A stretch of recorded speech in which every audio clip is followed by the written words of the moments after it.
Selamat pagi, selamat hari Senin dan kembali berjumpa di Kompas Bisnis Sapa Indonesia Pagi. Saya Paskalis Iswari, Saudara.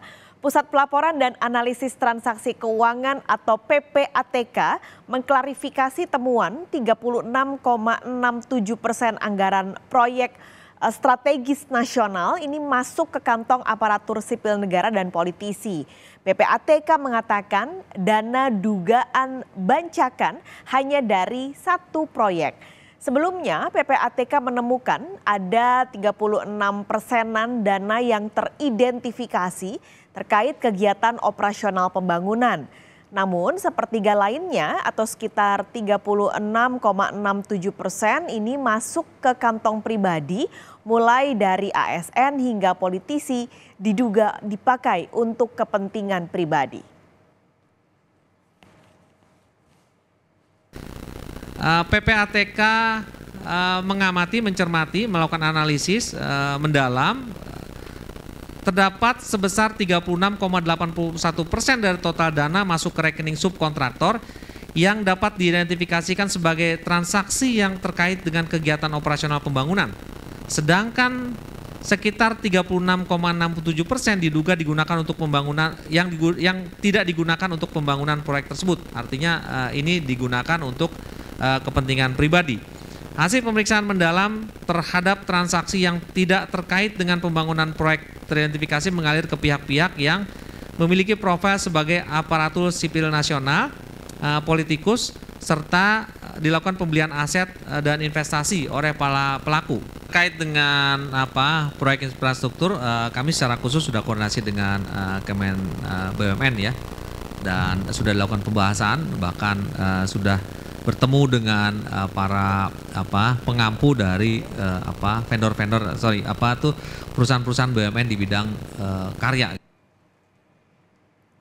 Pemerintah setiap tahunnya punya banyak sekali proyek-proyek yang dikerjakan. Nah, yang jadi pembeda dari proyek strategis nasional alias PSN ini adalah proyek-proyek yang masuk ke dalam lingkup PSN dianggap memiliki urgensi tinggi sehingga harus direalisasikan dalam waktu yang singkat. Bahkan saudara, Kemenko Perekonomian ini sampai membuat regulasi sebagai payung hukumnya untuk mekanisme percepatan proyek.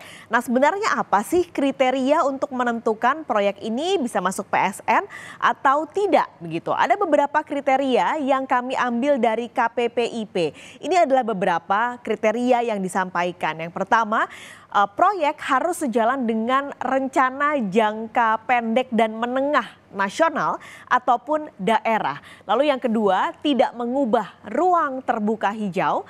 Lalu juga ada keragaman distribusi antar pulau yang artinya proyek strategis nasional tidak hanya berkutat di Jawa saja, tapi bisa saja di Kalimantan, Sulawesi atau Papua.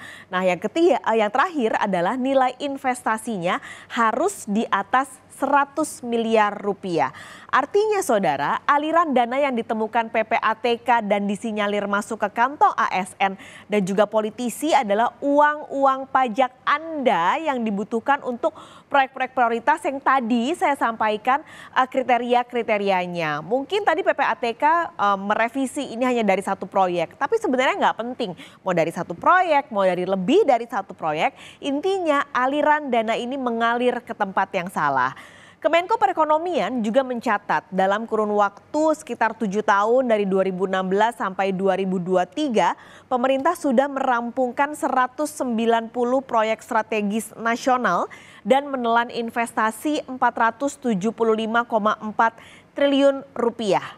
Kalau kita berasumsi dari temuan PPATK yang hampir 37% masuk kantong politisi dan ASN, artinya ada kebocoran sekitar 174 triliun rupiah. Sebenarnya nggak detail PPATK menyebut proyeknya apa sih yang diduga alirannya bocor, tapi PSN ini, proyek strategis nasional ini tersebar ke beberapa proyek. Misalnya yang pertama ada infrastruktur. Ini memang yang paling banyak saudara dari seluruh proyek PSN. Ada jalan tol, ada jalan non-tol, lalu juga ada kereta api, lalu ada bandara-bandara. program perumahan hingga bendungan dan juga irigasi. Sementara di sektor yang lain yaitu energi, ada program pembangunan kilang minyak dan juga pipa gas dan juga pembangkit listrik sampah. Sementara kita bergeser ke digital dan teknologi, sektor ini PSN-nya ada program peningkatan jangkauan broadband dan juga infrastruktur iptek. Pemerintah juga menjadikan kawasan ekonomi khusus ini sebagai program ataupun proyek strategis nasional, dan yang terakhir smelter masuk ke dalam proyek strategis nasional sebagai upaya pencapaian hilirisasi yang merupakan target dan terus digaungkan oleh pemerintahan Joko Widodo. Nah, berdasarkan data dari Komite Percepatan Penyediaan Infrastruktur Prioritas tadi yaitu KPPIP sebagai lembaga yang bertanggung jawab mendorong percepatan PSN, tahun 2022 ada sekitar 200 proyek dan juga 12 program strategis nasional. Estimasi nilai investasinya adalah 5.000-an triliun. Ini adalah sebaran yang kami ambil dari KPPIP. Kalau Anda lihat dari pulau-pulau yang tersebar PSN-nya, Jawa masih yang terbanyak saudara dengan 81 proyek dan juga satu program total nilainya adalah 1.900 triliun rupiah, berarti hampir 2.000 triliun rupiah. Sementara yang kedua terbanyak adalah Sumatera, jadi masih barat Indonesia menjadi fokus pemerintah dalam proyek strategis nasional. Ada 42 proyek dengan nilai 700-an triliun rupiah. Lalu baru bergeser nih saudara, kalau Anda lihat ini adalah yang ketiga. Ada Maluku dan Papua 13 proyek 569 triliun. Setelahnya Sulawesi 335 triliun untuk 22 proyek. Dan yang terakhir adalah Kalimantan dengan 13 proyek bernilai 240,3 triliun.